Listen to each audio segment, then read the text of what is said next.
Hello friends, it's Nick and the team from the Small Green Studio. We are a socially and environmentally responsible production company. Small Green Stories is a diary of our work brought to you as a regular podcast, sometimes recorded on location with clients and partners, and sometimes in the studio with guests. This podcast is for you if you're interested in hearing impactful stories and maybe you want to improve the storytelling at your own organisation. So let's get stuck in. Hello and welcome to Small Green Stories. I am Nick and today's episode is a look back to a visit we made to New Barns Farm in Kent in the summer of 2024.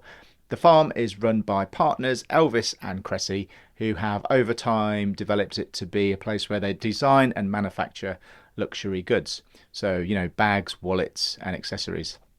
But they're also a few years into maintaining and growing a vineyard on their sloping fields on their farm. Now, those two things could be the life's work of even the most industrious of folks, but there's something else interesting about Elvis and Kresse and how they run their business and the farm, and that's down to their regenerative practices and beliefs. We'd visited Elvis and Kresse as a bit of a jaunt to collect our B Corporation plaque. It's something that Elvis had made initially to display for themselves from some disused scaffolding boards, but then they ended up making them for every B Corp that certifies in the UK, and they look a bit like this up here. If you aren't familiar with B Corporation, it's a framework for attaining a third-party certification to show that you are measuring and improving your business to not only make profit, but also to benefit. That's what the B stands for, people and planet. There are over 2,000 B Corps in the UK now, so 2,000 plaques, and over 8,000 in the world in over 90 countries. So as I said, we were there to film a little video to announce our own certification that you're encouraged to do something interesting. But we thought we'd do a little tour around the grounds with Elvis and then a little sit down and a chat with Kresse to talk about running New Barns Farm and how purposeful work had become part of her life and their life. So let's transport back to a lovely sunny day in Kent, starting with Elvis and I standing in front of a huge pile of decommissioned red and yellow fire hose next to one of their barns.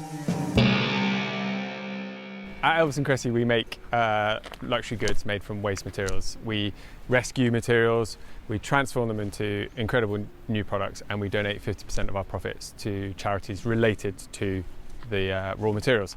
So this is our main raw material. This is where it all started. This is fire hose. This is decommissioned fire hose from the London Fire Brigade. So it's come to the end of its usage. It can't be used as a fire hose anymore. Previously it was just going off to landfill, but we now rescue it, we cherish it, we clean it up, we turn it into a textile, and it's how we make our bags and our wallets and our belts. I think it was in 2010 was the year when we worked out that London wasn't throwing away any more of its fire hose to landfill. We were taking all of it and using all of it, which was a pretty proud moment for Kresse and I. 100%. Yeah. When we came here, this was the building that Kresse and I lived in for the first couple of years that we were here, which enabled us to do all the work, and it was great. But yeah, we rent it out.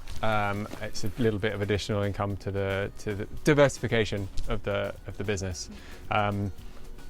We have the vineyard now. Agriculture is a tough old beast. You have good years and bad years, and it seems you have quite a lot of bad years before you have the good years.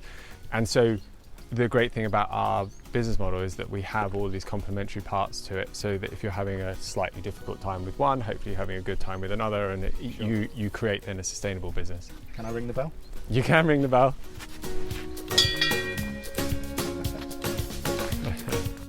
This is, I think, the thing that Kresse and I are most proud of. This is our wetland sewage treatment system. So all of the water that Elvis and Kresse uses, so that's Elvis and Kresse the company, Elvis and Kresse, me and Kresse as individuals, everyone who's on site, black and grey water is cleaned and purified here. We have something called an aquatron, which is very simply a centrifuge, separates the solids from the liquids. Worms take care of the solids and creates beautiful vermicast for us, which is like really high-end compost. Mm-hmm. And then the liquids, which are actually more difficult to deal with, go through a series of finger ponds Each one is planted with something slightly different to take out different pathogens, but by the time it's gone through its root and got to the bottom, the water at the bottom, which we test on a 2-yearly, so biannual, anyway, twice a year, is bathing quality water.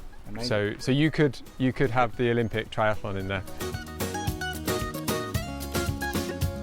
So here, this is the vineyard, the start of the vineyard. So what you'll notice as we walk down, I don't know if you'll be able to see it on the camera, but there's so much biodiversity. Yep. So you'll see butterflies, you'll see 10, 20 different species of plants, not just grass and vines. Underneath the vines, there's living roots, there's so much biodiversity, so much nature. As a result, things are slower. It takes longer to establish, but we have very healthy looking vines, and it's a regenerative vineyard. That means a load of different things to a load of different people. But to us, what that means is an ecology first approach, no chemicals, zero chemicals. And the way that we overcome things is with abundance. So rather than killing things, rather than seeing something we don't want and getting rid of it, we actually work out, well, why is that there? What are we missing elsewhere that's meaning that we have that problem? So I remember someone once said, if you have slugs in your vineyard, you don't have a slug problem, you've got a lack of ducks problem to take care of it. So constantly we're trying to create a balanced ecosystem so that nature is just managing everything itself. Mm-hmm. And reusing some hose here and there to suspend. Yeah, these are our these are offcuts of hose. This is our improves our trellis system. I can guarantee there's no other vineyard in the world that's got fire hose as it's the part of its trellis system. But yeah, we reuse absolutely everything. So you mentioned about having more impact in the way that you do things, but also being a fly in the ear of in the ear of the bull in the china shop. Yes. Yeah.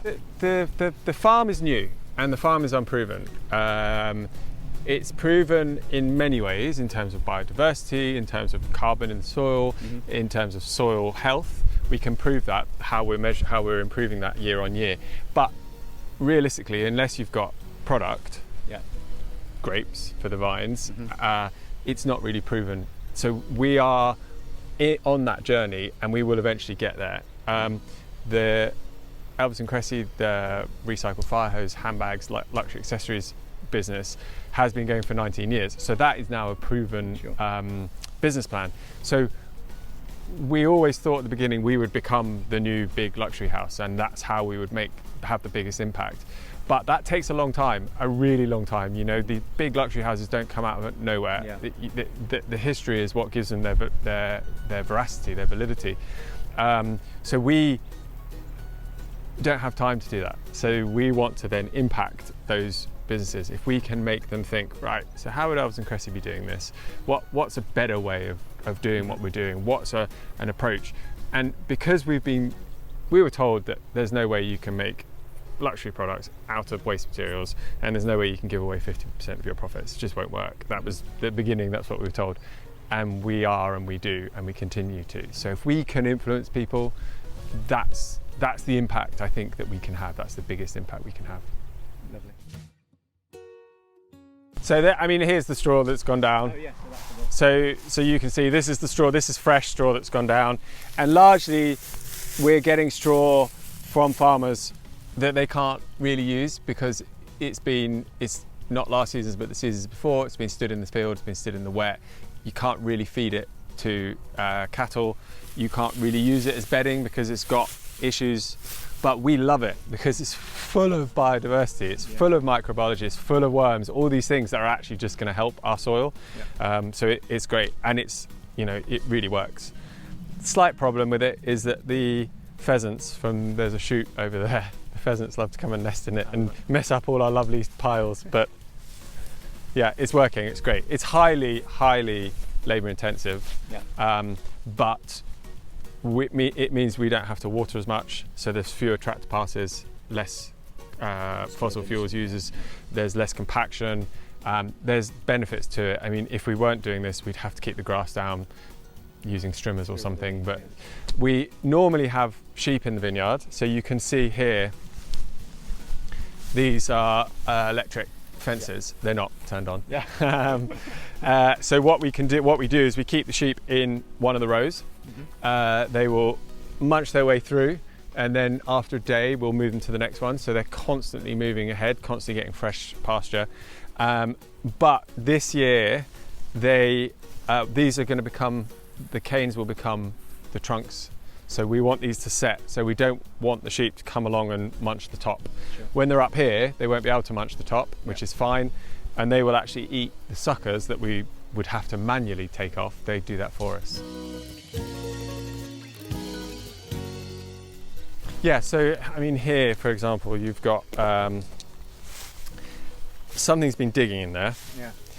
And it's either a badger or it's maybe we've got stoats and weasels. Now, that's good because they're taking care of something that if they weren't here, they would become the problem. So the weasels and the stoats are taking care of bunnies and mice. Yeah. So if we didn't have those, there would be too many mice. You'll see there's never any when you want them. But we do have always kestrels and buzzards hovering around, just particularly our field because there's so much abundance of life,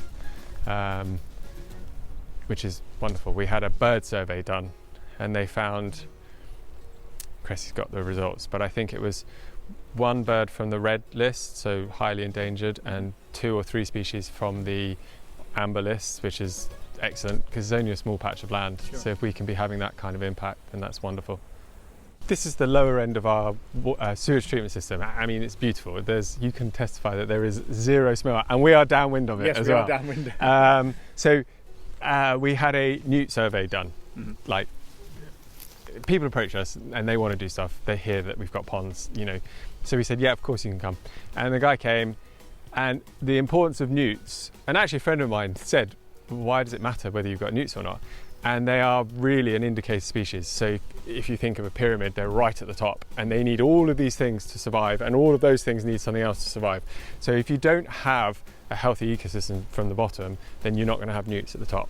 And the fact that they found newts here, we put this in 2 years ago. The fact that there's already newts here is incredible. And it's just makes you feel like you're doing the right thing. So yeah, I mean, but it's not surprising. Look how lush and verdant it is. It is. Yeah, it's an abundant space. That's a word I keep using a lot, abundance, but that's what we're looking for. We just want to see as many flowers as possible, as many species as possible, as much as possible. Someone mentioned that our gardening, we do something called chaos gardening, which is just letting nature do what it's going to do, but it's now becoming quite cool, quite trendy. Yeah, I'm trying it out in Croydon. Yeah, lots of people are trying it. Come on, man. So we have more or less 12,000 vines, and you do one little job with one vine, and you think, oh, that's only taking me a minute or a couple of minutes, and then you think, right, now I've got to replicate that 12,000 times. So it is really, so there is always something to do. So it is quite tricky to balance that now because we have two arms to the business, and we have to give as much attention to one as we do the other. But largely when you're running a business, it's about putting out fires, or it's about dealing with whatever's exactly. It's about dealing with whoever's shouting the loudest, or whatever is shouting the loudest, whatever needs the attention quickest. And the farm seems to shout louder than the handbags do. So you can easily just lose yourself for days on end in the farm. It's a slow process. We know that the way we're doing it is a slow process. Normally you'd be wanting to take a crop within 3 years of planting. We're 5 years of planting. Sure. But if that's the business model, and the business model uses much less capital, operating capital, then that works. Kresse, thanks for having us over to Elvis and Kresse today. Can you tell me how you came about having a farm in Kent and sort of what goes on in this place? Essentially, we started the business in 2005 and we grew and grew and grew. And about probably 6 or 7 years ago, we wondered how we could redesign the business itself to be regenerative. And we didn't know how to do that unless we were in a landscape where we could generate our own renewable energy, where we could treat our own wastewater, where we could sequester carbon, and we didn't know how to do that without a farm. So we sold our previous workshop, which we'd completely outgrown. We came here, we built this amazing building out of straw bales, so it's very much a Three Little Pigs workshop. And by doing that, we've been able to reduce our power consumption by 94.7%. We've built a wetland-based sewage treatment system, and we have lovely solar panels, and we've doubled our soil carbon. So we're doing all of those things now, which effectively just means that Elvis and Kresse can operate more closely in tune with nature. That's great. We've had a look around and we've done a bit of a tour to see sort of the expanse of the farm. Can you tell us how the products that you make play to your mission and how they fit in with the whole ethos of how you operate? Essentially, we start backwards. So everything that we begin with is a problem. Even the farm. You know, the farm had 7 buildings that were falling apart. Grade 3 degraded pasture. Not a lot of topsoil. No earthworms. No dung beetles. The materials we started with were problems too. So our first material is decommissioned fire hose. Formerly, that was all going to landfill. Leather offcuts. You have a leather hide that's shaped like this. Companies cut out the pieces they want. The rest falls to the cutting room floor, to the tune of about 800,000 tons a year. So all of the materials that we rescue are problems. They don't fit into a recycling system. And we start our design process at that point. What is the next best possible second life for this material? How can we make it shine? How can we celebrate it? How can we turn it into something that not just I love, because I would just stack up fire hoses everywhere and love it just like that. But how do we make it useful and wonderful for everyone so that we can go on solving the problem? And that's really where Elvis comes in. He designs all the products, and here some of them are. Sort of going back a little bit, how is it that you came to sort of be purpose-led or have this mission where was it just like, well, I've seen this happening, it's not okay, and I can do something about it, or did it sort of incrementally start to happen? I think it comes down to something that my grandmother said to me when I was probably 12 or 13 years old. And I can't remember what context it was. All I remember was the impact it had. She said, if you're capable, you're responsible. And that's sort of how I felt ever since. If you see something and you can do something about it, that means you have to do something about it. It means you can't walk away and pretend you didn't see it, which is why we find ourselves often in the difficult position of taking on more and more challenges. It isn't enough just to rescue fire hose. It isn't enough to give 50% of the profits away. It isn't enough to run the business in the way that we do. We have to run it here on the farm. We have to be involved in climate change and biodiversity loss. If we can solve a problem, it's our responsibility. And certainly, I hear that this isn't, the bags and the products are a proven thing, but the wider farm and the vineyard is not yet proven. And you've got sort of people sort of looking in and saying, "How are you doing that? Tell us what's working." They always want you to sort of prove the concept first, and that's part of your mission too. Yes, and that's what happened with the fire hose bags. When we first started, people genuinely thought it was mad. And it was only in about 2009 when suddenly we were on the cover of US Vogue that people thought, oh, potentially this is the future of luxury. And I have a feeling, you know, we're not the first with regenerative agriculture. There are some incredible pioneers out there, all of whom have been very generous with their time, you know, which is totally different from luxury. You couldn't just call up any luxury company and say, how do I do that? Whereas in regenerative agriculture, you know, the pioneer of sheep in the vineyard, he's a rock star to us, but we just called him and he jumped on a Zoom from California. It's a much more supportive space, a collaborative space, because everyone there realizes we're not competing with each other. We're all trying to steward our particular piece of land and make it shine. Probably the biggest legacy we can have from a geographical context is what we do with the farm here. Is it unproven, regenerative viticulture like this? Absolutely. But are we going to make the best wine in the world? Absolutely.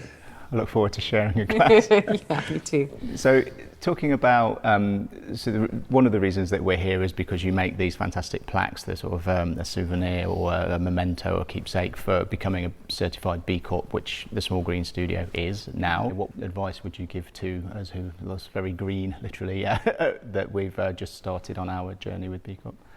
I think that the best piece of advice is to dive right in and realize that it is a family, that this is going to be a group of businesses that you're going to want to trade with, you're going to want to work with, because to a certain extent, some of the due diligence is done for us, right? So it's nicer to work together because there's a level of trust that's been established by the certification itself. They tend to be founded by pretty fun people too, so it's a nice community. And I think it's also a great community to learn from. So things that you'll have noticed in your certification process where you might have seen a little weakness here or a little weakness there, the solutions for those weaknesses or the strengths that you might find are from within the community too. So I think that's the best advice I can give, is to just dive in and find the friends and the help and the trading partners from within that community. And what about you? How are you enjoying this community, or how are you finding it so far? Or where do you think you can go with it? Well, I think I first realised that I could make a difference sort of wider than what I was doing previously. When I sort of saw the power that storytelling can have, I was working in business and with government, and I was pretty good at storytelling. Sometimes things came to pass, it's like, well, that wasn't really the outcome I was expecting, or I don't know how much I believe in that, but I sure told the story and told it well, and something came to pass because of it. And I thought, what can I do to be fussy about where I use my storytelling powers? Sure, we've also got the solar panels, and we've got an electric car, and we charge everything with renewables. That's just a tiny part. If we help, for example, a fossil fuel company greenwash their way into sort of new contracts, we completely obliterate any impact we've had. If by working with regenerative energy, or in coming here to tell your story or anything like that, we can amplify much bigger and pack a bigger punch even for a small studio, and so it's selective where we don't and where we do tell stories. That's so important, particularly when it comes to the green movement, because largely you could say our collective failure so far as a movement is because we haven't sold it well enough. We haven't told the story of what a beautiful green future could be well enough. That's the story that has to be told and has to be understood by every race, every creed, every person in the world, every age category. And right now we're not telling that story well enough. So yeah, we need communicators and we need storytellers. Yeah, and I think the more B Corps I meet, the more sort of purpose-led or impact-led companies that I meet, the more inspired you are, and you have these crazy ideas like jumping in the car and coming to see you to be awarded our B Corp plaque, even though we're a little bit previous because we're not quite on your list yet, but we're very appreciative of it. And we did say that we're kind of saving the postage at the very least. Absolutely. The Royal Mail will thank us. Indeed. Is there anything in your operation that you've not solved yet that really bugs you? And is it like, oh, I really wish we could solve this, how are we going to do that? For a long time, one of the things that has really frustrated us is the hardware, because there are certain things on bags, you can see a lot of them behind me, where they'll have a little piece of metal like a rivet or a D-ring. And actually, we're very close to having fixed that.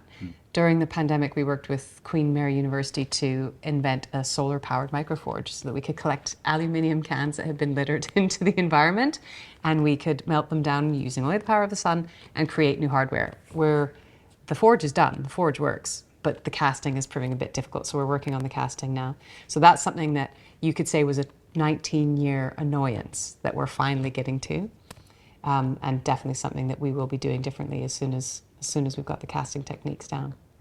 That's great. It's a great innovation, and obviously something that it took a while to get there, but you certainly persevered.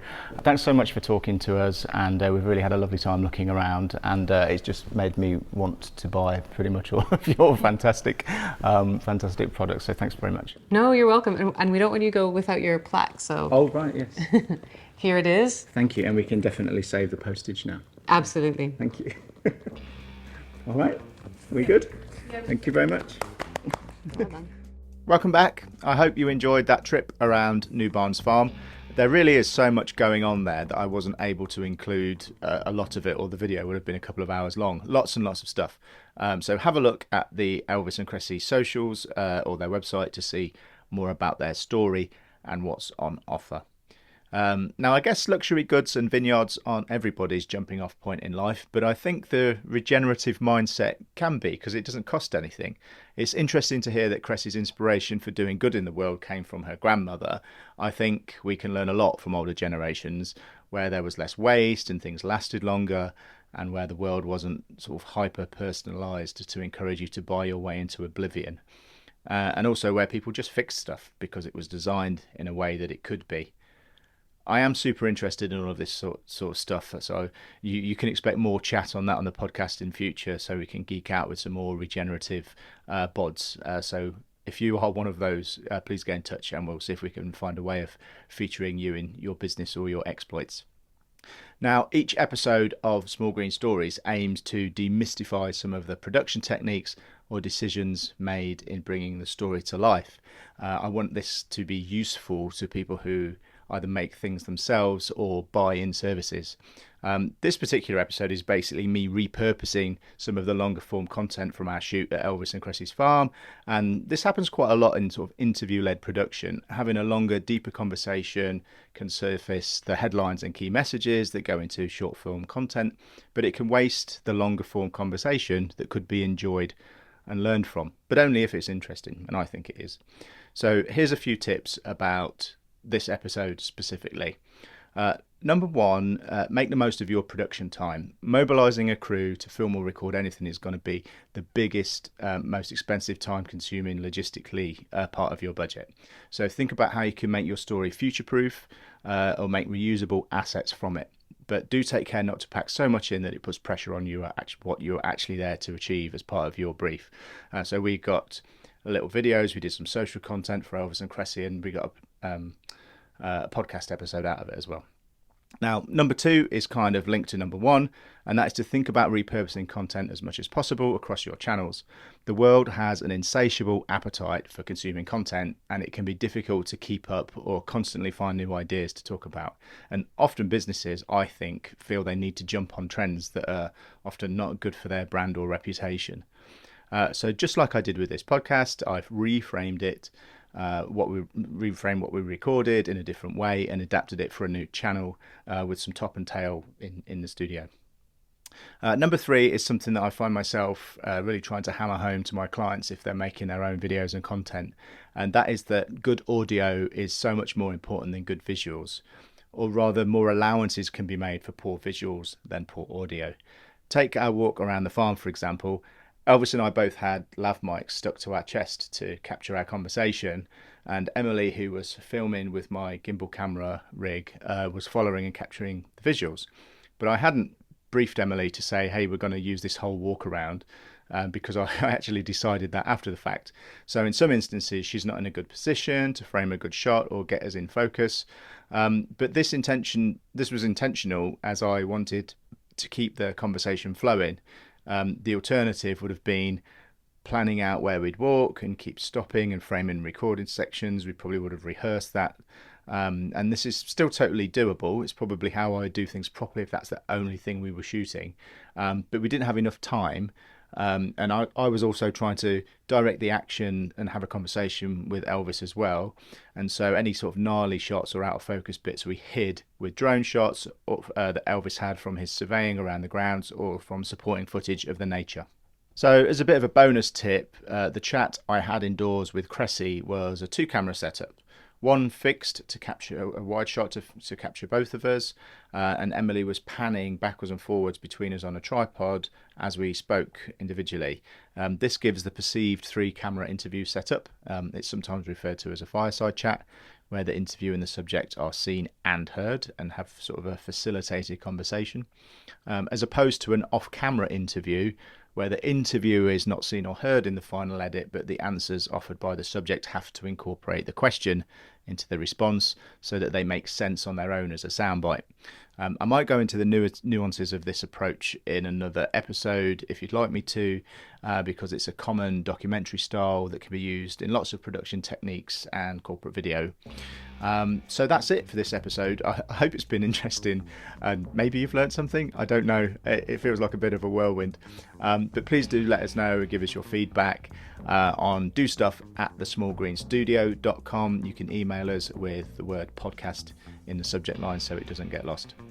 Ciao for now.